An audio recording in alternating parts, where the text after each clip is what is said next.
Well, good day, all my fellow blade brothers and sisters out there.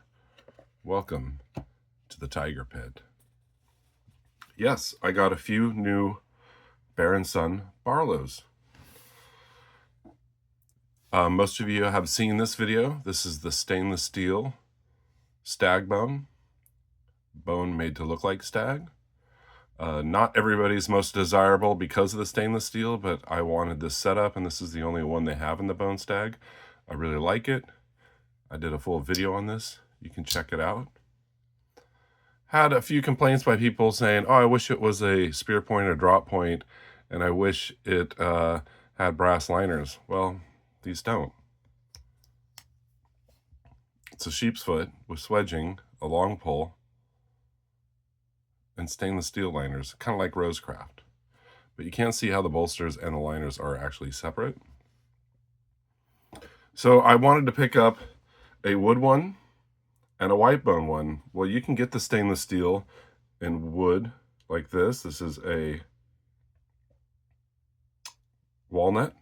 It's actually a laminated walnut. And then you can get a white bone, all in stainless steel. But I didn't want 3 stainless steel 4-inch large Barlows. They actually call it just the 4-inch large. They don't even say Barlow, but we can tell they're a daddy Barlow. 4 inches closed, that is. With, I think it was a 3-inch blade. Yes, 3-inch blade with 2 3/4 inch cutting length. But I did want a wood one and I did want a white bone one. Well, the carbon steel has the same wood handle, except they do have a shield here. If I can zoom in on that, it says carbon 4th generation. I don't really mind. I'd rather not have the shield. I could have gotten the stainless, but like I said, I wanted a carbon steel. You can see on the back of the blade there, it says carbon steel USA. So I wanted to try it. The other carbon steel one, they call it a red stag bone. It kind of just looks like a red jig bone. I thought about getting that, but like I said, I wanted to try a wood one. These were actually cheaper. They're upper 30s to lower 40s, which is a great deal. I think with a discount, I got this for like $37 or $38. And then I did want a white bone, like I said, and I could have gotten the stainless because I do prefer the more traditional look than the modern. But this has D2 steel blade. And most of you know I'm a fan of black blades. I think they look really cool. Sure, they do get scratched and scuffed up when you use them, and they don't look as pretty. You know, and if you mess up sharpening or whatever, it's just gonna look like crap. And they've proven that black blades don't sell as well as just the normal uncoated blades. But this is a DLC coated blade, D2, but they do not say anywhere on the knife that it is D2 or the box. So we're just gonna have to take their word for it. Let's take a look at the edge grind here. Really nice. The other version they have in the modern is black saw cut like G10. And looking at the pictures, it looked a little bit more squared off. This kind of does look squared off, like the corners aren't totally rounded and chamfered off. Like maybe this side a little, they're not sharp, but they're definitely squared off. And you can see on the bolsters on this one, it is more squared off than the traditional. It has a more rounded look. So I was saying, I don't have very many modern slip joints. And this is reminiscent of like a Jack Wolf or a Rough Rider Apta, where you have T6 screws and a T8 screw for the pivot. Now I'm looking in there. Almost seems like there's washers. This one has a nicely centered blade. 0 gaps. I held up the light. No light coming through any of these. I don't know if I lucked out. Their fit and finish is absolutely amazing. The white bone. I was hoping for a little bit more character. Trying to get in there. You can see some specking here. I was hoping for some more. They all vary. This side is pretty plain. I could possibly dye this orange, red, blue, green, whatever I feel like. Actually, red looks really good with a black blade, and I'd have a very unique knife. And technically, I could probably take the covers off and dye them and put them back on, which is always a possibility if they don't use too much thread lock on any of those. Don't want to strip them out. Or you could suspend the knife and just drop the handle in the dye solution. But very cool knife. The pulls are very similar on all these. I'd say that's about a 5.5 into a 6.5, kind of like my stainless steel was. Yep, about the same pull. And I'm wondering if these are on washers. I don't actually see washers in the traditional one, but I think I see like a brass or bronze washers in there. So yeah, adjustable pivot. So if you like there is no blade play left to right or up and down, but if you want to adjust your pivot, you can. You can take this apart if you feel like it. I'm not sure how hard it would be to get it back together. These run mid 60s to lower 70s, depends on where you get it. I got mine from Red Hill with my discount code. It was like $57. So pretty much like the price of a Beaver Creek Barlow, right around there by Rosecraft. Let's take a closer look at this walnut. Now you can see it's a laminated walnut.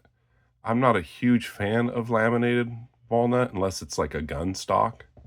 It is much more durable than just normal wood. It doesn't want to soak up any water. You can see there's a nice shine. This is nicely coated in, like, I don't know if it's a varnish or a thick lacquer, but it actually really pops and looks fantastic in person. Like, the pictures do not do it justice online. I've heard of people getting some cracks around the pins on these. This one's absolutely perfect. Like I said, 0 gaps, 0 light coming through, and pretty much a dead, slightly off, but not rubbing. This pull seems like a little stronger, probably 6 to a 6.5. I mean, they're all going to vary. I've heard how they vary. Yeah, it's a 5.5, and this is at least a 6, maybe a 6.5. Cheeto Bandito got one. He's a big fan of single-bladed Barlows and carbon steel. And the snap and walk and talk in his was amazing. Now, I have not flushed or cleaned this. I just recently got them. And you can hear good walk and talk. I did see a little grit on the back spring there. I probably could clean it up and might go into the half stop a little bit sweeter. But fantastic deals by Bear & Son. And the fit and finish on these is just absolutely incredible. The size is completely perfect. For me, I like a 4-inch handle. Not too big, not too small. Nice single blade, sheep's foot with the swedging. I do have other carbon steel Bear & Son.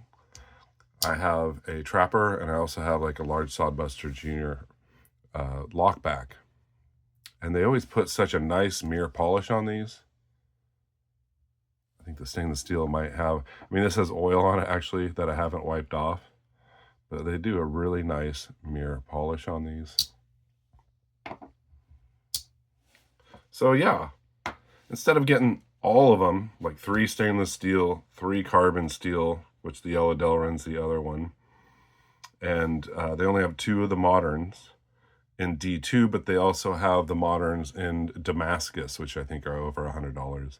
Not too huge of a fan of Damascus. I'm sure they're really nice knives. But for those of you who like Damascus, they are out there. But I did want to try one.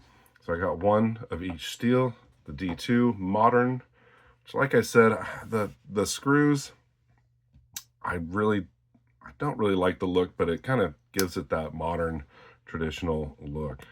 I do prefer pin construction like this. I think it looks way better. A wood carbon steel and the Bone Stag stainless steel. What else is there to say? Well, will they be releasing more? I don't know. I've been waiting for these for a long time. I think when I first heard about them was back in December, maybe January. I put my pre-order in a couple months in advance. And I wanted to get one, which I ordered this one to see the fit and finish first. And very impressive. Other people have been very impressed with them. I know Thrifty Kniffy recently picked up the walnut and stainless steel. He was very impressed with it. And for the money from an American manufacturer, it can't be beat. I don't see this pattern coming out by Case at all. So it's kind of scratching an itch that Case cannot do. Rosecraft has their Beaver Creek Barlow, which is really nice, but it's 3.5 inches. Beautiful bone on it. Also D2 steel, and about $55. About the same price range, just a little bit smaller, and those are made in China. They have a stronger pull than this, and their liners and bolsters are all one piece. RW,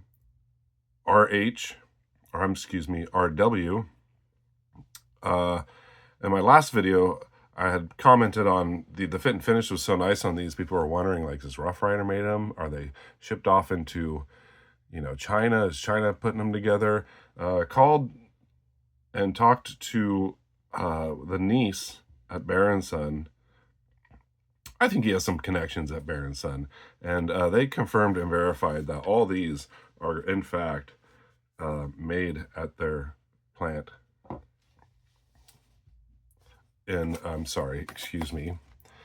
Jacksonville, Alabama. And I didn't show the boxes here. Here's the box for the walnut. They call it Heritage, which signifies that it's carbon steel. The C is carbon steel, 2180. And like I said, the D2 didn't even say anywhere on the box that it's D2. You just have to take their word for it. MWSB, which is modern white smoothbone, 180, 4-inch. Again, they don't call them Barlows, but they are obviously a Barlow. They probably don't want people to get confused with their normal Barlows. Like they have a normal standard Barlow. Like here's a beer tender, and they probably don't want people to get confused. So they just call it 4-inch large. So yeah, I looked everywhere on the box. It doesn't say D2. You got the made in USA right there. All the tangs are stamped with Bear & Son USA on them. Fantastic knives. I highly recommend them. These are the 3 in my collection. I know Jersey knife guy probably has gotten them all. If you haven't seen his videos, go check them out. Absolutely fantastic. You guys stay sharp, be kind, and take chances. Take care.